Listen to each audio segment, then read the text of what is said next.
Hi everyone. आज का हमारा टॉपिक है एसएपी सर्वर आर्किटेक्चर। आज मैं आपको एसएपी के सर्वर आर्किटेक्चर के बारे में बताने वाला हूँ।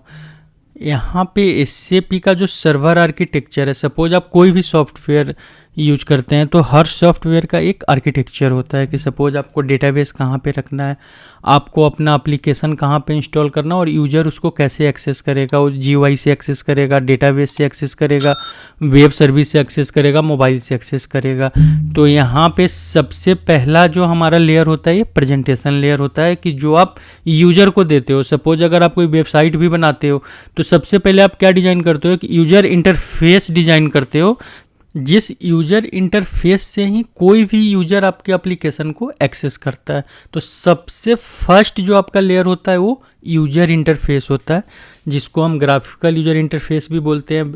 ये वेब ब्राउज़र पे भी हो सकता है, आपके डेस्कटॉप एप्लीकेशन पे भी हो सकता है, ये आपके मोबाइल पे भी हो सकता है। अब प्रेजेंटेशन लेयर के बाद जो आपका नेक्स्ट लेयर होता है वो होता है एप्लीकेशन लेयर। अब सपोज आपने कोई भी वेब पेज ओपन किया, वेब पेज पे कुछ रिक्वेस्ट किया, सपोज आप कोई फॉर्म फिल करते हैं, फॉर्म पे आपने कोई डेटा डाला, वहाँ पे आपने सबमिट बटन प्रेस किया, तो सबमिट प्रेस करने के बाद वो एप्लीकेशन सर्वर पे जाती है कि जहाँ पे बिजनेस लॉजिक लगा होता है जो आपके रिक्वेस्ट को चेक करता है। तो यहाँ पे एसएपी के अंदर भी जो सेकेंड लेयर होता है वो एप्लीकेशन लेयर होता है। एप्लीकेशन लेयर पे लॉजिक चेंज होने के बाद ये डायरेक्ट डेटाबेस में सेव होने के लिए जाता है, कमिट होने के लिए जाता है, या आपने कोई रिपोर्ट रिक्वेस्ट किया है तो आपके रिपोर्ट के लिए आपका रिक्वेस्ट डेटाबेस के पास जाएगा, डेटाबेस आपके क्वेरी के हिसाब से आपको डेटा प्रोवाइड करेगी। ये यहाँ पे जो तीन लेयर है, presentation layer, application layer, database layer, जिसे हम 3 टियर आर्किटेक्चर बोलते हैं, ये एसएपी का मेन आर्किटेक्चर है। अब इस आर्किटेक्चर के साथ एसएपी में कुछ और भी लेयर्स ऐड होता है, जिसमें सबसे पहला हमारा लेयर है कम्युनिकेशन लेयर। कम्युनिकेशन लेयर क्या होता है कि सपोज यूजर ने आपको रिक्वेस्ट भेजा, सपोज आपने कोई एक जीयूआई ओपन किया जहाँ पे आपने क्लाइंट आईडी डाला, यूजर नेम डाला, पासवर्ड डाला और आपने लॉगिन किया। तो आपका जो क्लाइंट है और आपका जो एप्लीकेशन है वो आपस में कम्युनिकेट करता है। सबसे पहले चेक करता है आपका यूजर नेम पासवर्ड सही है, प्लस आपने जो क्लाइंट आईडी डाला है सही है, मतलब कुछ इन्फॉर्मेशन वैलिडेट करता है। तो यहाँ पे जो इसके बीच में या एप्लीकेशन लेयर के ऊपर सपोज आपने कुछ इंटीग्रेशन डाल रखा है कि सपोज एप्लीकेशन लेयर पे रिक्वेस्ट गया और वो एप्लीकेशन लेयर उस रिक्वेस्ट को कहीं और भेजती है, वहाँ से वैलिडेट करके आपको बताती है कि आप सही यूजर है कि नहीं है।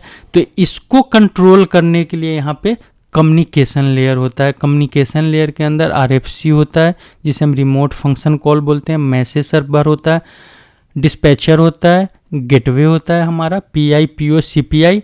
पीआईपीओ सीपीआई ऐसे डायरेक्ट एप्लीकेशन सर्वर पे नहीं होता है, इसके लिए हम अलग से एक सर्वर इंस्टॉल करते हैं और उस सर्वर के ऊपर हम पीआईपीओ को डालते हैं। सीपीआई क्लाउड पे इंस्टॉल होता है, इसीलिए हम इसको सीपीआई बोलते हैं, cloud process integration. Communication layer के साथ यहाँ पे एक और लेयर होता है जिसको हम बोलते हैं सिक्योरिटी लेयर। ऐसे मैक्सिमम कंपनी सिक्योरिटी लेयर का यूज नहीं करती है, बट बहुत सारी जो बड़ी कंपनी है या बहुत जो बिग 4 कंपनी है वहाँ पे आपको सिक्योरिटी लेयर मिलेगा। यहाँ पे आइडेंटिटी मैनेज अलग से होता है, यहाँ पे सिंगल साइन ऑन अलग से होता है, यहाँ पे एलडीएफ का कंट्रोल अलग से होता है। इस सारा का सारा कंट्रोल आपके सिक्योरिटी लेयर पे होता है। इसके बाद बहुत सारी कंपनी अपना एक कंटेंट सर्वर मैनेज करती है, जिसे हम DMs document management server DMs बोलते हैं, जिसे हम कंटेंट मैनेजमेंट सर्वर भी बोलते हैं। कि सपोज आपने कोई इनवॉइस का प्रिंट है या सपोज आपका कोई ऐसा डॉक्यूमेंट्स है जो आप वेंडर का डॉक्यूमेंट है, सपोज जैसे उसका पैन का कॉपी है, उसके जीएसटी का कॉपी, या कुछ ऐसा वैलिड डॉक्यूमेंट है जो आप उसके साथ अटैच करना चाहते हैं, या कोई बिल का आपका कॉपी है जो आप बिल नंबर के साथ अटैच करना चाहते हैं। तो यहाँ पे उस डॉक्यूमेंट को सेव करने के लिए बहुत सारी कंपनी डीएमएस सर्वर भी मैनेज करती है। डीएमएस के साथ साथ जो बहुत सारी कंपनियां जिनके पास बहुत बड़ा डेटाबेस है, ह्यूज डेटा है उनके पास, वो यहाँ पे BIBW वेयर हाउस डेटा भी मैनेज करती है, कि जहाँ पे मॉडलिंग करके अपने डेटा को स्टोर करके वहाँ से रिपोर्टिंग करती है। मैंने आपको बताया कि SAP का जो 3 लेयर है, प्रेजेंटेशन लेयर है, एप्लीकेशन लेयर है और डेटाबेस लेयर है। अब यहाँ पे अभी हम बात करने वाले हैं कि ये तीनों लेयर आपस में कम्युनिकेट कैसे करता है। तो सपोज हम एक एग्जांपल लेते हैं कि सपोज आप क्लाइंट है, आपने कुछ रिक्वेस्ट भेजा, वो रिक्वेस्ट एप्लीकेशन सर्वर के पास गया। सपोज इस टाइप से 100 प्लस जो क्लाइंट है, 100 प्लस क्लाइंट ने रिक्वेस्ट भेजा। सपोज एप्लीकेशन सर्वर के पास 80 प्लस रिक्वेस्ट आ गया, बट एप्लीकेशन सर्वर 2 के पास हो सकता है कि 20 रिक्वेस्ट आया हो। तो यहाँ पे अब इस रिक्वेस्ट को मैनेज कौन करेगा, लोड बैलेंस कौन करेगा कि एक के पास 80 रिक्वेस्ट गया है और एक एप्लीकेशन सर्वर के पास 20 रिक्वेस्ट गया है। तो इसको मैनेज करने के लिए यहाँ पे मैसेज सर्वर होता है। मैसेज सर्वर का यहाँ पे जो मेन काम होता है, वो जो क्लाइंट से रिक्वेस्ट आ रहा है वो किस एप्लीकेशन सर्वर को देना है, कौन सा एप्लीकेशन सर्वर अभी खाली है या किस एप्लीकेशन सर्वर के पास लंबी क्यू नहीं है, बहुत कम रिक्वेस्ट है, वहाँ पे वो क्या करता है, आपके न्यू रिक्वेस्ट को उस क्यू में ऐड करता है, उस सर्वर के रिक्वेस्ट क्यू में ऐड करता है कि जिस सर्वर के पास अभी एप्लीकेशन सर्वर के पास रिक्वेस्ट कम है या रिक्वेस्ट नहीं है। सपोज एग्जांपल कि आप कहीं पे ट्रेड फेयर में जाते हैं, वहाँ पे 3-4 गेट बना होता है, एक गेट के ऊपर 100 लोगों की लाइन लगी है, एक पे 200 लोगों की लाइन लगी, एक गेट के सामने बस 10 या 20 लोग खड़े हैं। तो वहाँ पे जो मैनेज करने वाला होता है वो क्या करता है, भीड़ को किधर ट्रांसफ़र करता है, और सारे भीड़ को जहाँ पे 10 से 20 लोगों की लाइन है उसी लाइन में ट्रांसफ़र करेगा, क्योंकि पहले से बाकी 2 लाइन में लंबी क्यू लगी है, लंबी कतार लगी हुई है।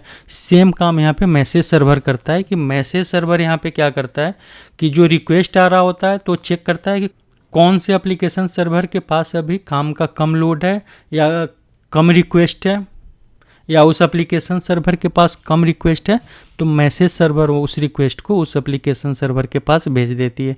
अब वो रिक्वेस्ट उस एप्लीकेशन सर्वर के पास आ गया। अब रिक्वेस्ट एप्लीकेशन सर्वर के अंदर आने के बाद वो अबैप डिस्पैचर में जाता है। अब यहाँ पे अबैप डिस्पैचर क्या होता है कि सपोज आप किसी बैंक में जाते हैं, अब बैंक में जितने भी अकाउंट होल्डर आते हैं, हर अकाउंट होल्डर का अलग अलग क्वेरी होता है।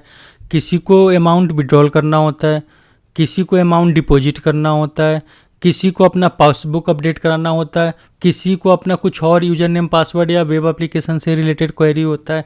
तो वहाँ पे किस काउंटर पे जाना है, हो सकता है जब आप बैंक में एंटर करो आपको पता नहीं हो कि आपको किस काउंटर पे जाना है, तो आप क्या करते हो, आप रिसेप्शन पे जाते हो, उससे पूछते हो, फिर वो आपको बताता है कि इस टाइप का काम इस काउंटर नंबर पे होगा।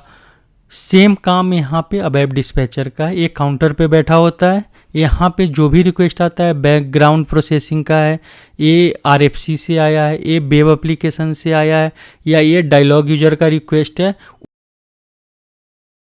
उस रिक्वेस्ट को अबैप वर्क प्रोसेस के पास भेज देता है।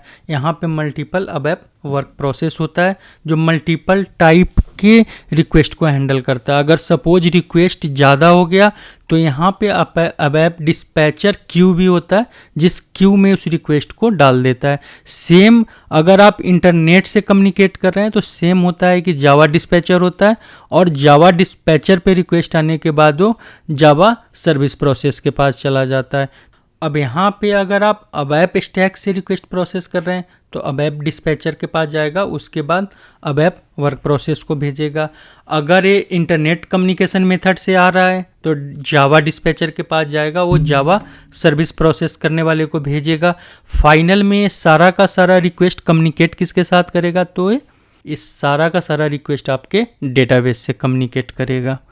ये हमारा एक जावा स्टैक, अबैप स्टैक, और बहुत ही एक सिंपल सा मैंने आर्किटेक्चर बनाया है जो आप इससे इजीली समझ सकते हो कि इंटरनली कैसे प्रोसेस करता है हमारा एप्लीकेशन सर्वर। यहाँ पे हमारा प्रेजेंटेशन लेयर क्या है, सिंपल सा एक यूजर इंटरफेस है, फ्यूरी में हो सकता है या SAP GUI हो सकता है। एप्लीकेशन लेयर क्या है कि जहाँ पे हमारा अबैप का प्रोग्राम है जो हमारे बिजनेस लॉजिक को हैंडल कर रहा है। डेटाबेस लेयर जहाँ पे हमारा डेटा स्टोर है। कम्युनिकेशन लेयर जो इन सारे लेयर को आपस में कम्युनिकेट करा रहा है। इंटीग्रेशन लेयर भी होता है जो इंटीग्रेट कराता है, जिसको हम POPI या किसी और SOAP या रेस्ट API के थ्रू हम हैंडल करते हैं। एक सिक्योरिटी लेयर होता है। सिक्योरिटी लेयर के बारे में मैंने आपको डिटेल में नहीं बताया। Security layer exactly application server पे भी हो सकता है, और इसके लिए बहुत सारी कंपनी अलग से एक सर्वर मेंटेन करती है, क्योंकि SAP कंपनी चाहती है कि उसका जितना भी सिक्योरिटी से लेयर जो डेटा है वो एप्लीकेशन सर्वर या किसी और सर्वर पे ना एक सिक्योर जोन में पड़ा हो। तो उसके लिए वो एक अलग से सिक्योर सर्वर मेंटेन करती है, जहाँ पे यूजर का पासवर्ड होता है, यूजर का नेम होता है, जिस सर्वर के पास LDAP का एक्सेस भी होता है, मतलब जो कंपनी का एम्प्लॉय है, एम्प्लॉय का यूजर नेम पासवर्ड का एक्सेस भी होता है, सिंगल साइन ऑन का सारा टोकन पड़ा होता है वहाँ पे, प्लस ऑडिट्स, कौन यूजर कब किस टाइम में सिस्टम को एक्सेस कर रहा है, लॉगिन कर रहा है, वो सारा का सारा डिटेल उस सिक्योर सर्वर पे पड़ा होता है। वहाँ पे ऑडिटर भी जब आपके कंपनी में कोई ऑडिटर भी आता है तो डायरेक्ट वो वहाँ से ऑडिट करके पता कर सकता है कि कब किस सिस्टम में किसको क्या रोल मिला था, किसको ऑथराइजेशन मिला था, किसने कब किस सिस्टम को एक्सेस किया था। मतलब पूरे आपके कंपनी के सिक्योरिटी को वहाँ पे वो चेक कर सकता है, ऑडिट कर सकता है। तो इसके लिए यहाँ पे सिक्योरिटी लेयर भी होता है। प्लस एक कंटेंट मैनेज करने के लिए, यहाँ पे अपलोड करने के लिए कोई भी डॉक्यूमेंट या कुछ भी कंटेंट है आपके पास, उसके लिए यहाँ पे content management, document management system, जिसको DMS हम बोलते हैं, डॉक्यूमेंट मैनेजमेंट भी होता है। बहुत सारी कंपनी जिनके पास ह्यूज डेटाबेस है वो यहाँ पे BIBW का भी एक लेयर यूज करते हैं। इतना सारा लेयर के बाद हमारा प्रॉपर एक सर्वर का आर्किटेक्चर डिफाइन होता है, क्योंकि जब भी आप SAP मार्केट से परचेज करने की बात करते हैं, जब भी SAP इंस्टॉल करने की बात करते हैं, तो सबसे पहले आपको पता होता है कि आपका रिक्वायरमेंट क्या है। क्या आपको अलग से कंटेंट मैनेज करना है तो आपको DMS सर्वर रखना है, क्या आपको सिक्योरिटी एप्लीकेशन लेयर पे रखना है, अलग से मैनेज करना है, आपको PIPO रखना है, नहीं रखना। अगर आपको कहीं भी इंटीग्रेट करना है, जिस इंटीग्रेशन के लिए आपको एक मिडलवेयर की ज़रूरत है, तो आपको तो वहाँ पे आपको PIPO का यूज करना है। अगर आप क्लाउड पे हैं तो CPI का यूज करना है। आपको इस सारा आर्किटेक्चर के बारे में पता होता है। अगर आपको पता नहीं होता है तो जो बिजनेस पार्टनर, जो पार्टनर होता है, SAP पार्टनर जो इंस्टॉल करने आता है, वो आपको डिटेल में सबके बारे में आपको बताता है। ये था हमारा सर्वर आर्किटेक्चर।